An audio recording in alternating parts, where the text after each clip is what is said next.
Hi everybody, hope you're doing great. Welcome to my YouTube channel. In my today's video, I'll be telling you how you can fix USB connectors connected and disconnected problem in your device Samsung A33.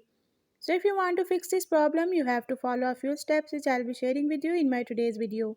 But before that, hit the red subscribe button and the bell icon to stay updated.